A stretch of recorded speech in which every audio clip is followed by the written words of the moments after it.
we all knew that where this was leading, but what's going on, guys? It's your boy Daily Reacts TV here.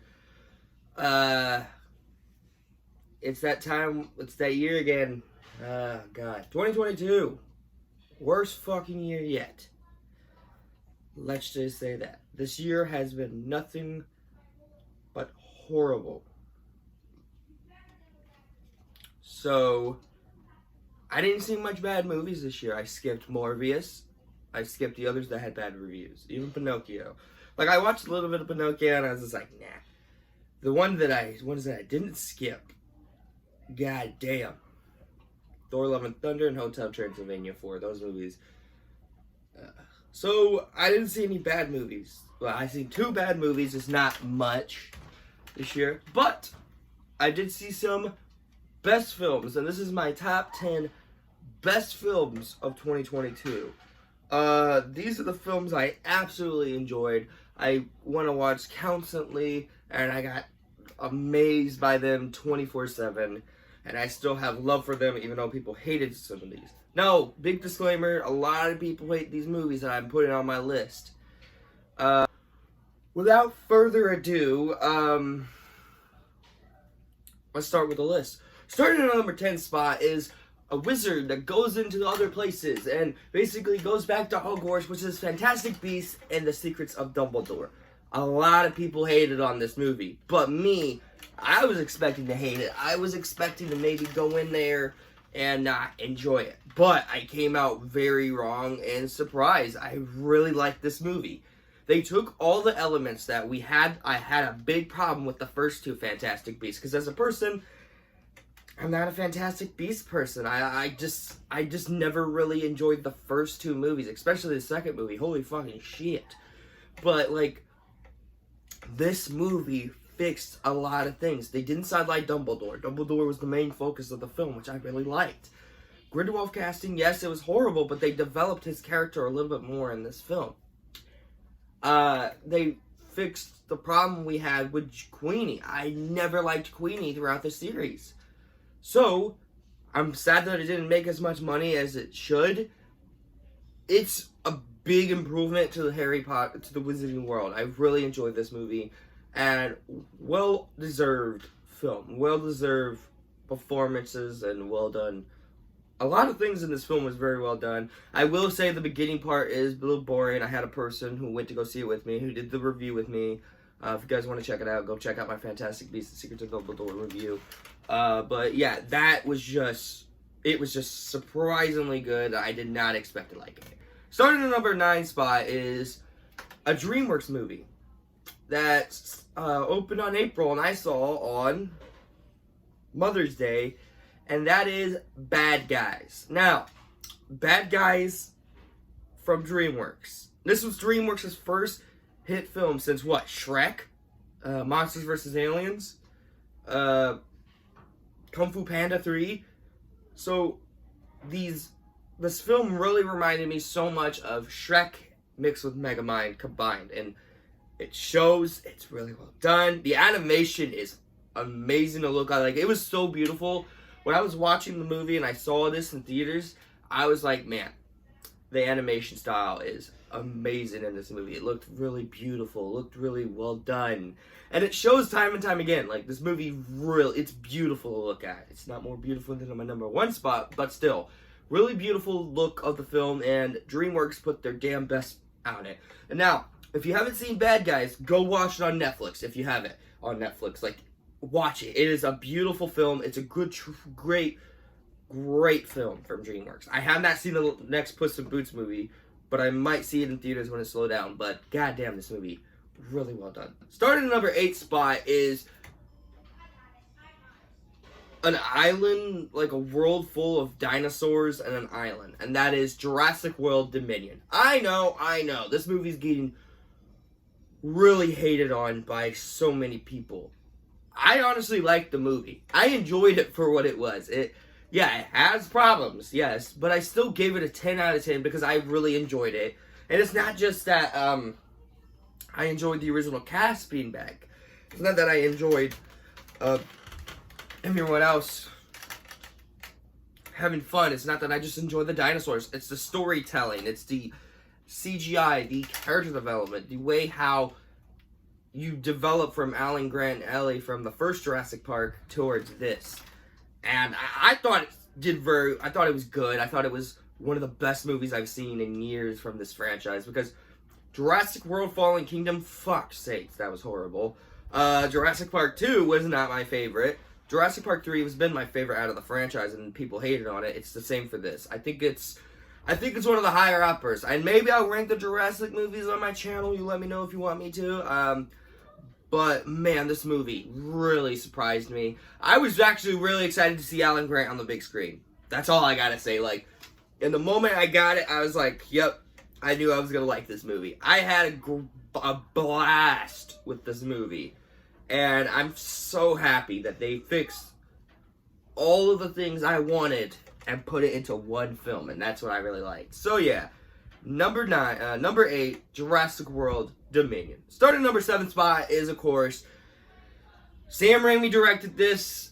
I liked it, and whenever I watch it again, I grew more soft spot for it. I still like it, and I still love it for what it was, and that is Doctor Strange in the Multiverse of Madness. Now, in my review, I did mention the only reason why I've seen this movie in theaters was because of Sam Raimi directing it. The guy who directed the Tobey Maguire's Spider-Man movies. And shows time and time again, I had a great time with this movie. I really did. And it shows time and time again, watching it over and over and exploring a little things. The horror's not there, yes. You don't see a lot of multiverse, yes. But you still get to see what they have for freshen. You get to see Patrick Stewart back as Charles Xavier.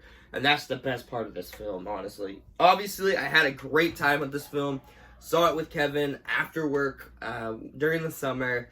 And what a blast I had. The deaths were definitely brutal. Let's just say that. The deaths were definitely brutal, and it shows. It really does show. The movie really has, like, an egger on. And another thing I like to mention, like I didn't mention in my review, is that how Doctor Strange and this kid had a great connection, even though the kid doesn't really trust Doctor Strange now, because after what happened with him and her, I guess, like, I don't know. It's been a while, but this movie was definitely a wild joyride, and I don't mind seeing it again. Watching it again on Disney Plus, getting on Blu-ray, yeah. So yeah, number 7, Doctor Strange in the Multiverse of Madness. Number 6, oh boy. So this is a Pixar film that many people hated. I don't hate it. I honestly had a fucking good time with this movie. And I don't know if it's the kid in me who really liked it and enjoyed it way more than most adults would and most fans do, but I grew up with this character. I grew up watching him in the cartoon he had back on Disney Channel on 6 o'clock in the morning. I watched the 4 movies. I watched the cartoon movies so many times. And that is Lightyear. Buzz Lightyear's movie with Chris Evans taking over the role as Buzz Lightyear. And I liked it. I still fucking enjoyed this movie. I rewatched it again with the boys. And then I had to rewatch my review and see what changed. And nothing changed. I still had a great time with this movie. This movie, holy crap. God, the animation is beautiful. The story is great. The character development is there. And it shows time and time again how much this movie really shines through people. You know what I mean? It's like, it's not a great Buzz Lightyear movie, no. But it's the only Pixar film that had an after credit. And it's sadly, we're not getting a sequel to it. And I'm sad about that. I would have loved to see what happens next in the Buzz Lightyear universe. Like, that would have been really interesting to see in these films. That would have been really interesting. But no, because Disney had to release it during when Jurassic World and Top Gun came out, which was fucking stupid by your guys' standpoint. We're not getting a sequel. I still enjoyed this movie. I know a lot of people didn't like Lightyear. I liked it. As a Buzz Lightyear fan, you guys are going to be like, you're not a true Buzz Lightyear fan. Okay, look. There's other people that likes the film. They don't hate it. But they like it. I love it. I thought this movie was fantastic. I thought the movie really shine. Like, the moment that you know it shines is the lesson that Buzz learns at the end. I know it's the same lesson from the 2D movie, but you gotta admit, this movie has a great lesson towards it. And I really like this movie. So yeah, number 6, Lightyear. Number 5 is another kids video game adaptation be turned into a movie, and that is Sonic the Hedgehog number 2. Big disclaimer. I'm not really a fan of Sonic, but when I watched the first one before seeing the second one, I had a blast with that movie because Jim Carrey was the best performance out of that entire film. And Sonic was played by Leonardo, who is... I can't wait for you guys to see what I have planned for my next segment of the video. But Sonic has been the really big, surprising... Sonic 2 has been the big, surprising part of this whole entire video game adaptation being turned into a movie. Now, the next one is the one I really loved out of the 4. And I see, like, you guys really see that Sonic, like I was saying before I got interrupted, Sonic 2 has been the big impression towards the movie industries, and I had a good time with it. I had a bunch of laughs. I think I enjoyed it more than the first one. I say my only flaw with the movie, of course, was Jim Carrey. He just didn't give out his best performance in the movie. But you cannot deny how memorable this movie was and how good it became. So let's just say that. 4 is, of course, Super Pets Justice League. Justice League Super Pets. Fuck, I can't even come up with it. So obviously this was a big improvement for DC to come up with an animated movie for kids. You know, they made a lot of animated stuff for adults, for including the Batman animated movies that became for adults. Batman versus the Teenage Mutant Ninja Turtles, which is coming up in review. I can't wait to review that. And then on, you know. So, when I heard that they were making this movie, I knew nothing about Crypto or Kevin Hart's character as the dog. I never knew anything like that. But I was really still optimistic is the word I'm saying, isn't it? Optimistic? I don't know. Obviously, I can't think of anything else to say about that. But I still had a great time with this movie, watching it in theaters, seeing the visuals, seeing the animation. The animation looked fucking amazing, by the way. I haven't cried as much, including that's going to be on the number 1 spot. I cried a lot in this movie as well. And watching that movie made me cry. For a certain part, Kevin Hart's character being... God, that was hard to sit through, man. That was sad. The jokes hit there. The characters were great. The development through everything. It's just amazing. Superman, great. Batman, great character. Wonder Woman, yeah. And Green Lantern, no. That's all I gotta say. Now, obviously, I didn't review the movie when I saw it along with Thor Love and Thunder, but I was just too pissed at Thor Love and Thunder, so I didn't make a movie review for Super Pets like I should. But I still would admit, like, you guys need to check it out. Watch it on HBO Max or get it on 4K or Blu-ray or DVD. Whatever. Just watch the movie. You need to. It's such a well-done film. Let's just say that. Starting at number 4 spot is, of course, Uncharted. Big disclaimer. I am a big Uncharted fan from the games. I played all 4 of them on my gaming channel. Go check it out. This movie, I don't know why this movie is getting hated on. I know a lot of people are criticizing it because, oh, Tom Holland's the actor of Nathan Drake. He's miscast. Or Mark Wahlberg is Sully. Again and again, for my other top 10 list, or top list, that had Uncharted on there, it doesn't matter as long as the actors were being truthful to the source material. And they were. Tom Holland, great as Nathan Drake. He played Spider-Man, yes. You do see a little glimpse of Spider-Man, but you see a little bit more glimpse of Nathan Drake. You guys have to give him a chance, at least. The way how he did Nathan Drake in this movie, incredible. Mark Wahlberg as Sully, very fantastic. Great casting, by the way. I love how they did him in this movie, and they did very well with him, as well as the other stuff we have seen in the previous video game movies that didn't do so well besides Sonic. I really had a great time with the movie. The action scenes are great. the character development, like I said, the twists and turns, the tone, the story. It's like, can I say any more? I absolutely love Uncharted.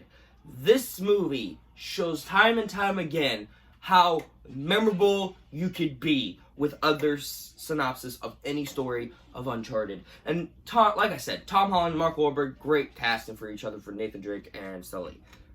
Great casting. I gotta say that. This movie really surprised me. And I was not expecting much from the movie. But coming out of that movie theater, seeing it for the first time, oh my god, it was a dreamboat. You guys need to watch my review. I'm not going to get too much into detail.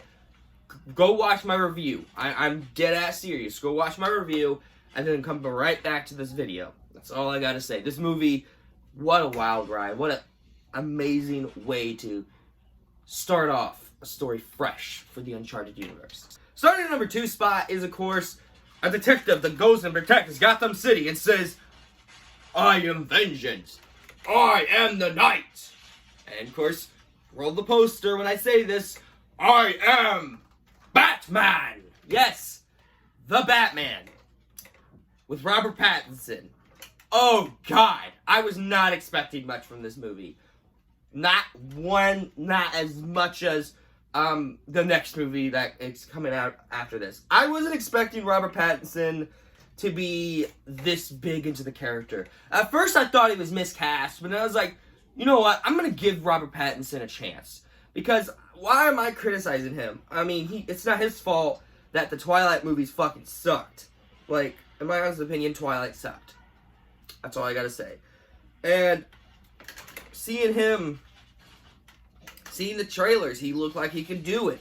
Especially that scene where he literally pulled the guy Dune and he was this guy down and he was like, bang, bang, bang. And the last word he said in that part of that trailer, and it's in the movie as well, it's in the film, he says, I am vengeance.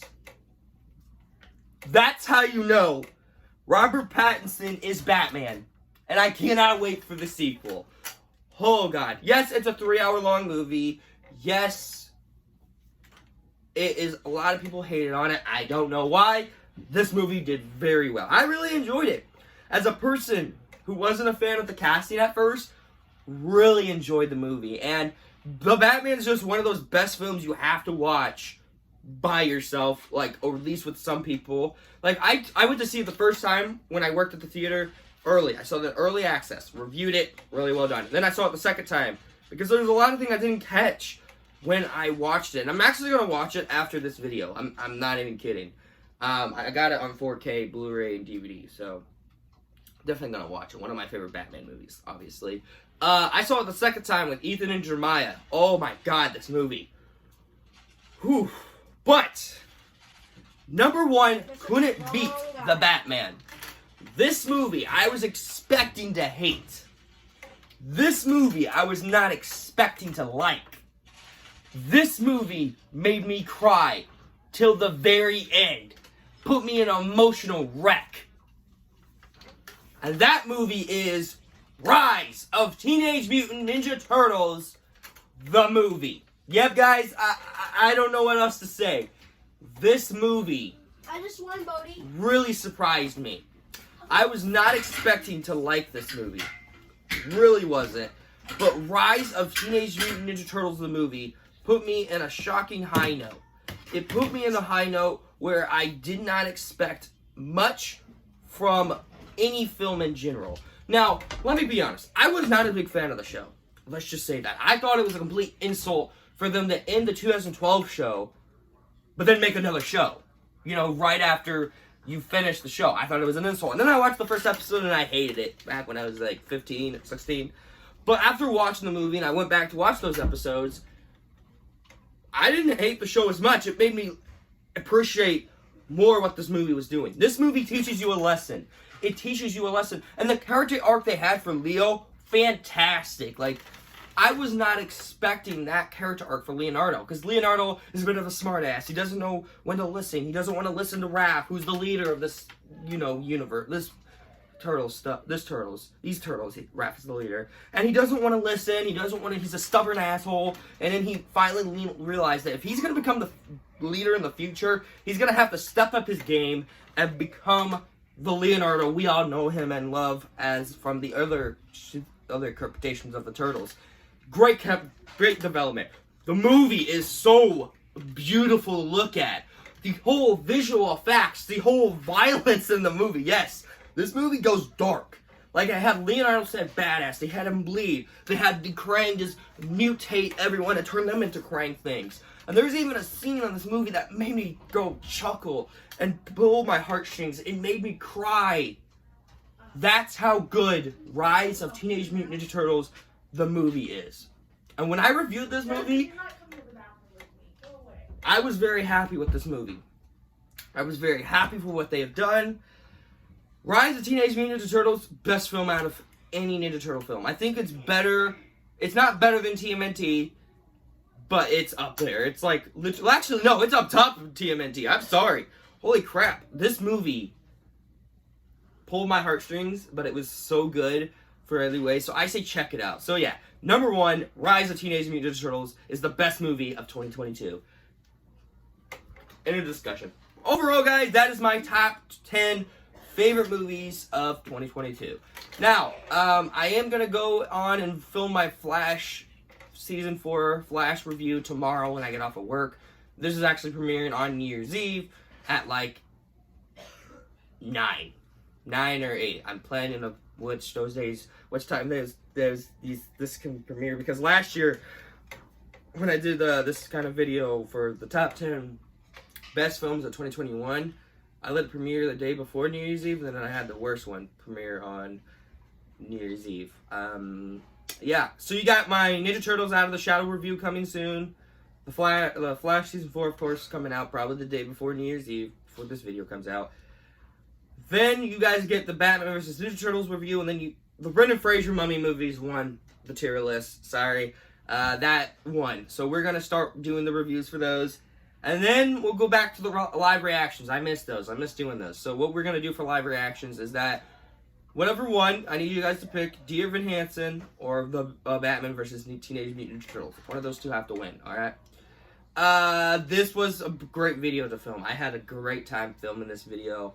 Man, did I miss doing this. And I'm pretty sure I'm going to miss it again because this might be my last year doing my top 10 best films of the year video. But if you guys want more, then I should probably start a Patreon, should I?